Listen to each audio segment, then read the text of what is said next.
Hey guys, and welcome back to another YouTube video. In this video we'll be going over the most important stuff that Fortnite added to Season 3 Chapter 5. So all of the new update, everything you need to know, everything you need to understand about the meta, and we'll also be going over new tournaments and how you should play in those.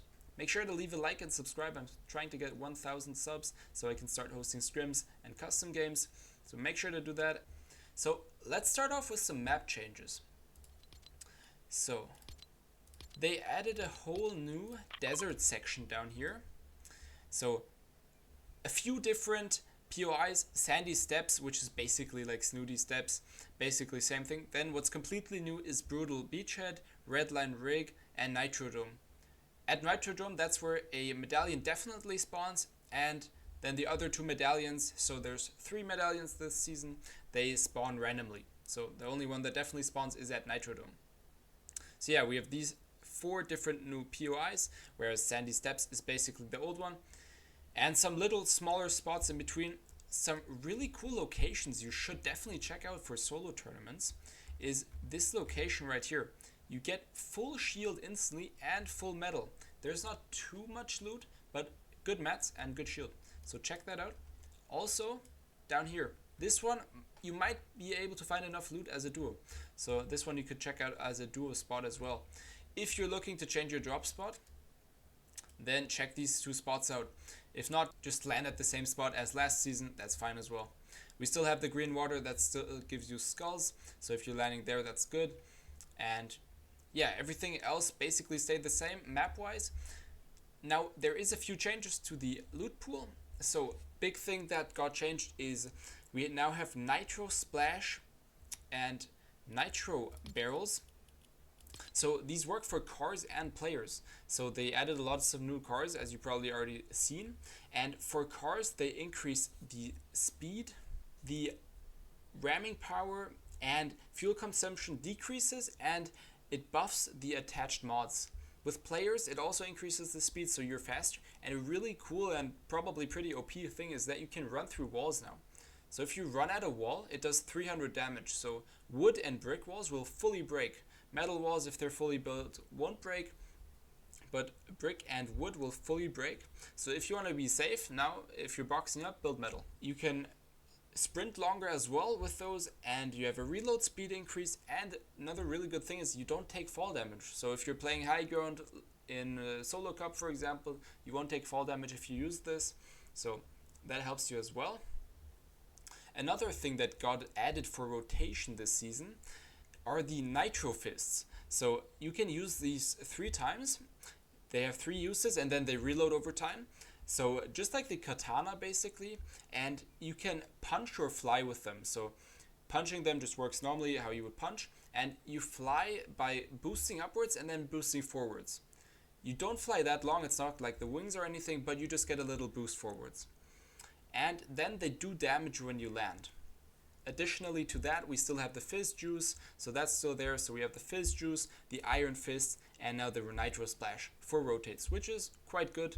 Nothing too OP. The nitro fist might get quite annoying if people are ramming into you, and the nitro splash is also OP because you can run through walls in endgame. Next, a major thing that they added, not to competitive but to normal games. You'll see in your first game everyone's playing cars, so there's tons of cars now, and you can fortify your cars. So you can add turrets to the top, you can add a spiked bumper, bulletproof tires, or off-road tires, and you can get this through vehicle mod boxes. So these mod boxes, they have a name with what you get, and if you drive through them, then you get, for example, bulletproof tires. So this is really useful. You can get around the map really fast, but like I said, not in competitive, which is good. Another thing that got added is the boom bolt. That's a crossbow that shoots explosive bolts. This one is also available in the mythic version if you get a medallion. We'll talk about the 3 medallions in a sec. Then you can get the Nuka-Cola that does 25 health and 75 shield over time.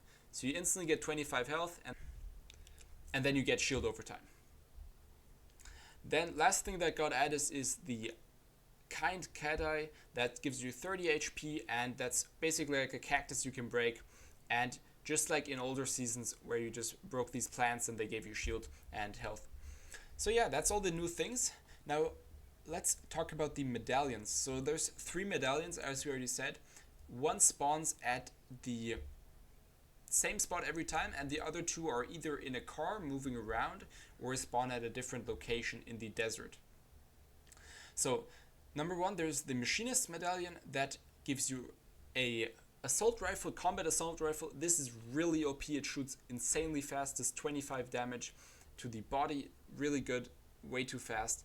And the medallion regenerates your shield over time, which is also really useful if you're fighting. It's around 5 per second, I believe. Please fact check me on that. And next medallion we have is the Ringmaster's Scar medallion. That gives you infinite ammo, and you can also drop your teammates infinite ammo now. So all the ammo you drop will be max ammo, and then you still have all your ammo because it'll stay infinite, right? But you can't drop more ammo than you had before. Then you get a small damage buff, and you get the Boom Bolt. Last medallion is the Megalodon's medallion. You get infinite nitro, so you're insanely fast, you can rotate really quick, and you get the Nitro Fists in Mythic version. So yeah, that's the 3 medallions. Now let's take a look at the competitive side of Fortnite. Let's see what tournaments they added, because they did add some more tournaments this season. So something new we have right at the start is the Open Duo Cup. On Fridays, there's no prize pool, but it's just really good practice if you're getting into Fortnite, you're getting into tournaments. Definitely play these. Same thing for Zero Build, Trios as well, Trio Zero Build. And now comes the cool things. We have a Squad Victory Cup. That's completely new. This is the same format as the Solo Victory Cup, so if you get into the second round, you get $100 per win, but you need to be top 250 to be able to qualify for second round. So not that easy this season. Here you can see the points, 62 for a win and 1 per kill. So heavily placement based. We'll take a look at the solo and duo placements in a sec. They're also heavily placement based. So it's really important that you get a good drop spot this season. So either a new one in the desert area or keep your old one. That's insanely important. And then being able to go for good rotates. So I'll probably make a video on that so you're ready for the cups. Solo Cup, they did change something. If it's not a mistake, you get 65 points for the win, and now only top 7,000 on EU quals for second round instead of top 11,000, and top 5,000 instead of top 9,000 on NA. So it did get harder, and it's very placement based. So you get 1 point per kill and 65 for a win. You need 65 kills to make up for 1 win. So heavily placement based. You need to be able to get into those end games. I'll definitely make a video about that. Then we have the same Zero Build Solo Victory Cup, which is also cool. Zero Build Duo Cash Cup and the normal Duo Cash Cup from last season. Nothing changed here. Same placements, 2 per kill, 65 for the win. So only placement change in the Solo Cup, and they added the the Squad Victory Cup. And comment down below if you have any questions about the new season or any videos you want to see in the future.